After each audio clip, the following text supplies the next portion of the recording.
मुसलमानों का खून भी शामिल है इस देश की माटी में, हम इस बात से कतई अनजान नहीं हैं। लेकिन जब तुम्हारे अब्बू ने ले लिया पाकिस्तान तो अब तुम्हारे बाप का हिंदुस्तान नहीं है। समझा कि नहीं समझा? मोटा भाई, आज हम आपसे सहूलियतन एक बात पूछना चाहते हैं। इस देश की जंग आज़ादी में मुसलमानों ने भी खून बहाया है, अपने लहू का एक एक कतरा बहा दिया है। इस देश की सरजमी पर मुसलमानों का भी उतना ही खून गिरा हुआ है, तो फिर आप एक कौम के पीछे क्यों पड़े हुए हैं? हम लोगों को इतना जलील क्यों कर रहे हैं, जबकि यहाँ की माटी में हमारा भी खून बराबर शामिल है। हम इस देश के शहरी हैं, इतने दिन से यहाँ रह रहे हैं। अब आप जब मौका मिलता है तो हमको धर के जलील कर देते हैं। मुसलमान को गोली मार दी जा रही है, खत्म कर दिया जा रहा है, उनके घर पे बुलडोजर चला दिया जा रहा है। यहाँ की माटी में मुसलमानों का भी खून शामिल है। गंगा जमुनी तहजीब का माने भी तो कुछ होता है। ऐसा मत कीजिए जनाब। हाँ हजूर, इस बात को समझने का कोशिश कीजिए। हिंदुस्तान हमारे भी बाप का उतना ही है जितना आप लोगों का है। जब ससुर मलिक बिना सर पैर की बात करता रहता है जब देखो तब। मुसलमानों का खून भी शामिल है इस देश की माटी में, हम इस बात से कतई अनजान नहीं हैं। लेकिन जब तुम्हारे अब्बू ने ले लिया पाकिस्तान तो अब तुम्हारे बाप का हिंदुस्तान नहीं है। समझा कि नहीं समझा? ससुरा फटीचर भिखमंगा, जब तुम्हारे बाप दादाओं ने एक नया मुल्क ले लिया आज़ादी के बदले, तो फिर तुम यहाँ पर सिर्फ सहूलियतन रखे गए हो।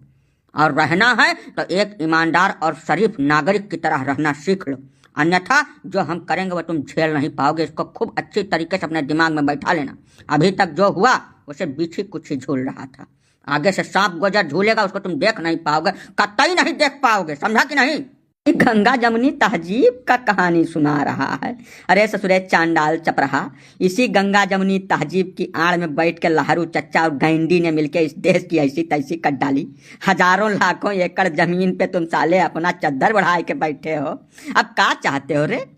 वो जितना इंच जमीन जबरदस्ती तुम उस पर टंडीला फैला के बैठे हो ना, वो सारी जमीन भारत सरकार लेगी, एक एक इंच जमीन।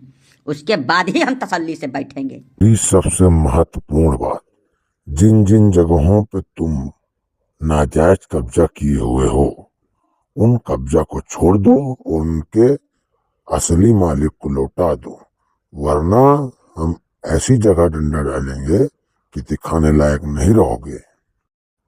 अगर तुम नहीं दोगे तो हम जबरन लेने का काम करेंगे, और अगर तुमने आंख दिखाने का काम किया तो हम तुम्हारी आंख निकाल के तुम्हारे हाथ में दे देंगे। अवश्य दे देंगे, निश्चित तौर पे दे देंगे। प्रेम व्यवहार से रहो, रहना है तो। अगर तुम प्रेम व्यवहार से रहना नहीं चाहते हो तो बताइए, चल बात। यार मवैसी, हम तुमसे पहले कहा त्राहन की सब चक्कर में ना पड़ो। चलो यहाँ से यार, चलो, नहीं तो कहीं इनका खोपड़ी घूम गया, उठा के कहीं हम लोगों को लपेट दिए तो खत्म हो जाएगा सारा मामला। चलो भागो यहाँ से। सफेद दाढ़ी वाला कुछ ज्यादा समझदार दिखाई दे रहा है। मवैसी, इसके पीछे निकले चुपचाप, नहीं इंस्पेक्टर झोंकू मतलब जालिम सिंह खड़े, हम लड़का मुगदर ऐसी जगह डाल देंगे ना कि मुँह से सब कुछ करना पड़ेगा। तुम भागे से बात चले।